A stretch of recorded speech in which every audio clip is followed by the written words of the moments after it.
Alright, let me walk you through this madness of parts. So basically I'm building two new uppers, one new lower. One for myself, one for a friend of mine. And I'm updating my coyote rifle, taking that carbine length off my mid-length cast rifle, put it on my daughter's rifle, so that way she can have the added free float rail to it. I'll swap it out with this free float aluminum quad rail and a low pro gas block. This one is for a friend of mine. He just built his first lower and asked me to build his upper. So I got a blem from Aries Armory, and the only blemish I can find is right there. If I can get this to focus. Other than that, I can't find anything wrong with it. Everything else fits tight to all the other stuff. Everything else measures fine. So we shall see. I'm going to use a Delton for his upper. And his barrel is an AR Stoner 16-inch carbine gas system, chrome moly with a melanite treatment on it. We finished it. We're going to have a 3-hole, again, muzzle brake on this one, just like the ones we have on there. Works so great, why change it? He's also going to have a aluminum quad rail, free float, put on his. So this one here is going to be the good one. Now I got this used. A guy basically won an upper as part of a 3-gun, and I think it was like 300 blackout or something. He fired it. He didn't want to switch over to 300 blackout, so he sold the barrel off and kept this, and I was able to get it for 35 bucks. I had the $12 charging handle. Now when I first bought it, he didn't say anything about whether or not it was completely stripped. So I ordered parts to do it up, but it already has them in there. I'm probably just going to replace the dust cover. And I came and I ordered PSA full auto bolt, phosphate coated, just like the ones that I'm running in those two guns right there. I have no problems with it.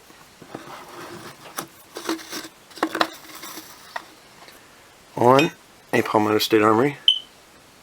This is supposed to be a blem for 50 bucks. I've yet to find really anything that comes from PSA that does not work perfect, does not lock up great. But on this one's going to be a little bit of an odd.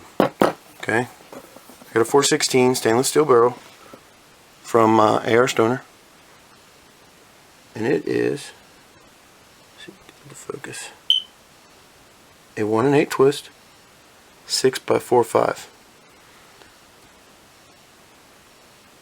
Now I had to get a 30 caliber muzzle brake, even though this is a 6mm, because of the threads. It was really hard to find a muzzle brake that fit this thread pattern. I ended up getting it at the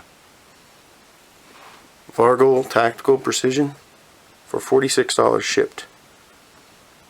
It's a 9/16 by something thread pattern. It's nothing like I've ever seen before. Rifle length gas system. 5R rifling. So I should be getting really good accuracy. And I also picked up a set of our CBS 6mm by 45 dies, along with some things to attach to the lever rail, because this is going to be a hunting rifle. I'm also going to run these backups on it that are polymer. 2 years ago, I took one of my rifles out, it's a Remington 700. Opening day, shot a spike at 100 plus. Shot a coyote at 200 plus about 3 minutes after I shot the deer. And when I finally got up to go to hunt the next morning, I went out, started getting daylight, I looked through my scope and the crosshairs were crooked. So never again. You know, I didn't bump the scope, I don't know what happened.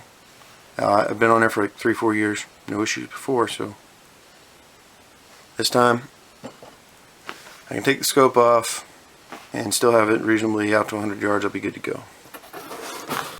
For this one, I got just a PSA plastic lower load kit.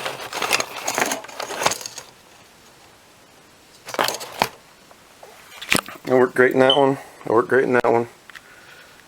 So I didn't see why not to order another one. And I've yet again find anything wrong with the stuff I'm getting. This one here, slightly different type of rail instead of a quad rail. Okay.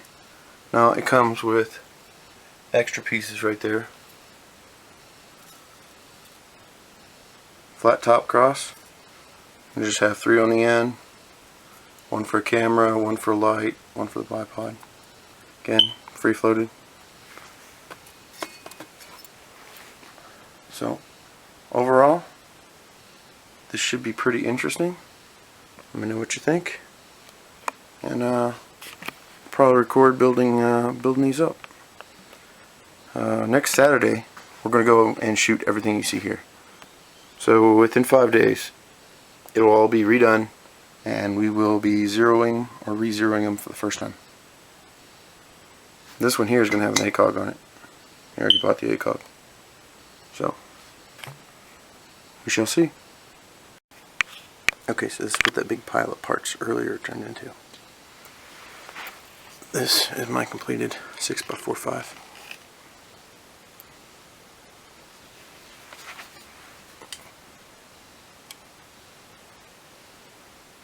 Haven't decided exactly what scope I'll put on it, but I'm working it. This is my buddy's 16-inch AR stoner with a 12-inch quad free floating rail. This is my coyote gun, which is a stainless steel 107 Freedom PSA upper that I put on a quad rail. Took off that old handguard that was too short. Put this on. Gotta get it painted before I go back out. And this one here is the girl's gun. And as you can see, I switched out the old factory handguard for the new one. So this was a Yankee Hill. It's a Yankee Hill one. So not bad. And now I just gotta get them all repainted. Get that one zeroed. And put a scope. Zero it again. Get it ready for the hunt. This one, I just got to repaint the front end, re-zero it, and it should be good to go by Sunday or Monday. I'll have everything completely repainted and zeroed. Hopefully Saturday we'll get all the main stuff done, re-zeroed.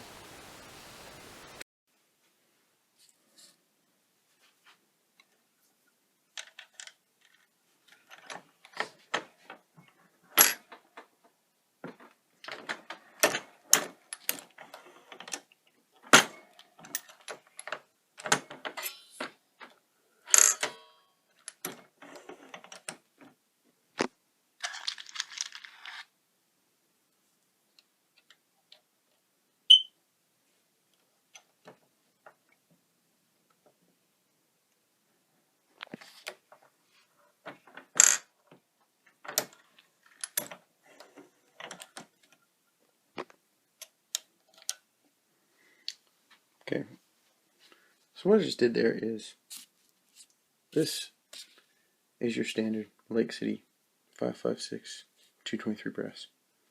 And what I've done is, I just ran it through tumbler, got it cleaned, knocked out the primer, reamed out the pocket, trimmed it to 223 inch length. Then ran it through a 6mm 223 sizing die, necked it up with these Spears 75 grain varmint hollow points. Huge cavity on the end of that.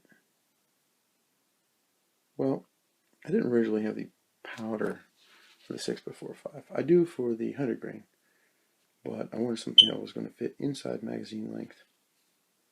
And the rest of my Sierras ain't here yet, so I figured I'd give this a shot. Now, I've done a lot of reviewing, and I've seen a lot of what forums I have out there, and I went over here and I found a load data for 4064, which is predominantly what I use for my boat tail hollow points from Hornady. I also use them on the AMAX 75 grain. My magic number has always been 23. Right at 23, 23.4, anywhere in between there, I can get a 75 grain bullet to basically shoot perfect. Out of a 16-inch barrel, out of a 20-inch barrel, 1 8, 1 9 twist, doesn't seem to matter. So I got these, and I loaded 40.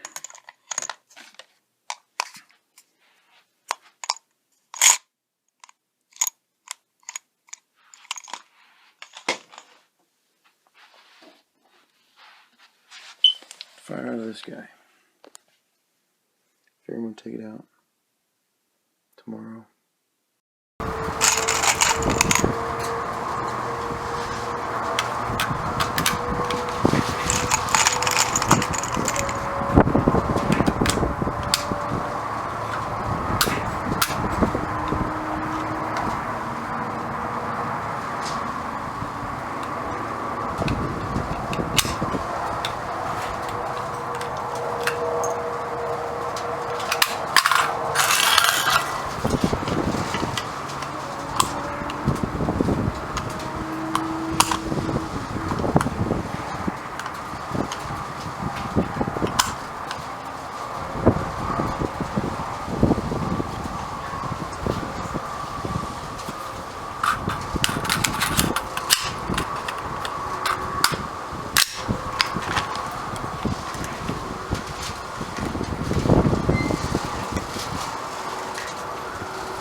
So, shot 6x45 today. It's grouping really good. Although, again, I'm using 4064 and I'm loading it to 223 as far as powder standards. Getting the exact same, almost to a T, just the starting of flat primers.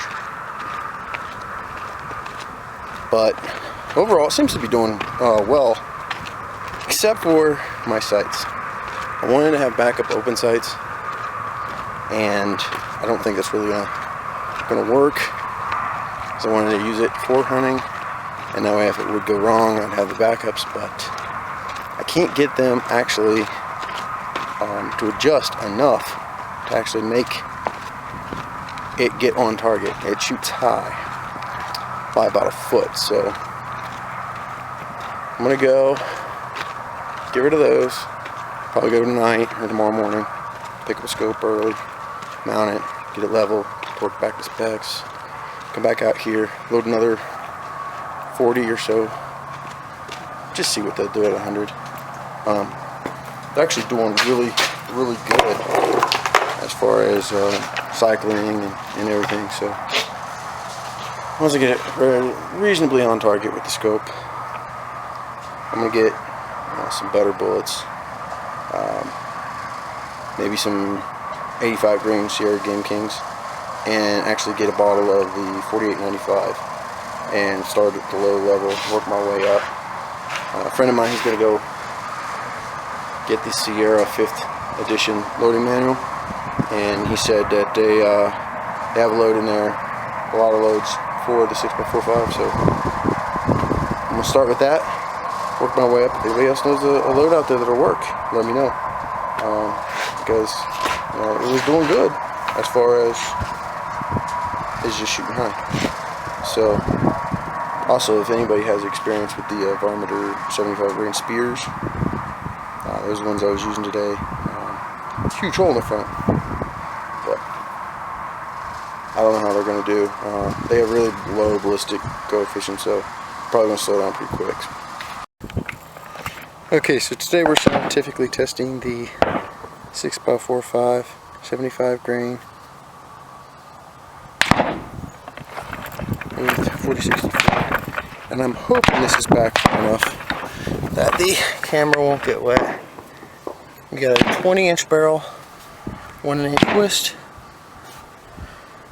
Let's see how the spears does it.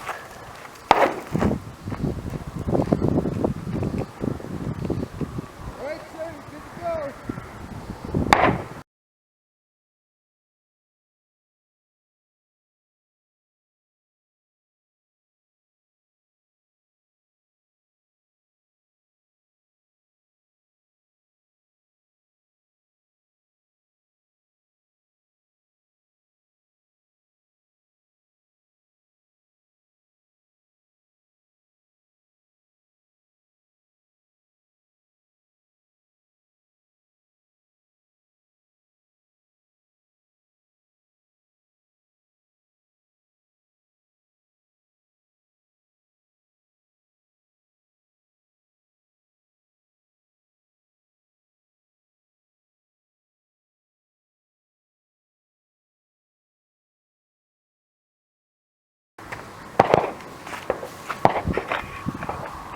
Yeah, it got water on it.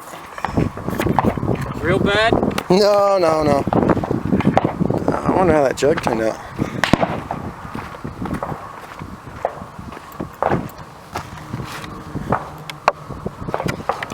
There's the front, just a little on the left. It exited.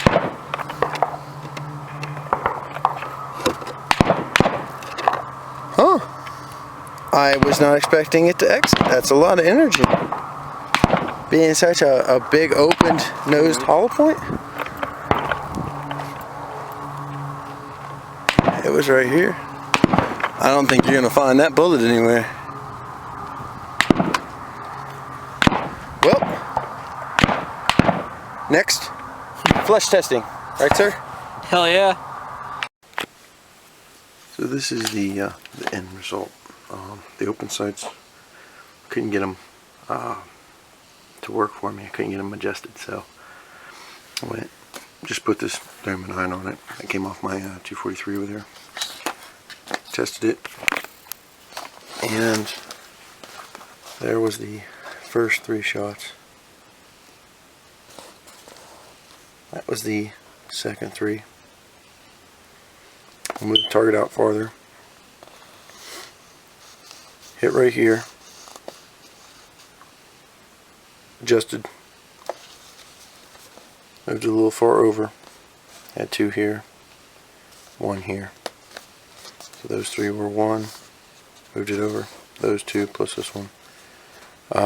Raised it up, and that was the last 3 shots that we fired at the range before we went and did the test on that jug. As far as the ARs and 223s and stuff, that was the last 3 that came out of my coyote rifle. We adjusted it around and we went out. That was the 3 at 100. Cranked it back down. That was the last 3 fired at it. So not bad. I'm thinking we work with a different powder load. We work this trigger. I'm definitely going to replace the springs in it. It's really stiff, and I think that's what's causing these groups to be so large. I mean, we really had to get a sandbag under the back of the gun, get the front on the bipod, and go really painfully slow to get a group like that. Everything else was like this, and it's because it's got that factory trigger in it. You know, it's really hard. So looks like a JP Enterprise spring kit. Bring it down to about 4.5 pounds, and I think we'll be good for this rifle to be completely 100% done, ready to go out the door and go hunting.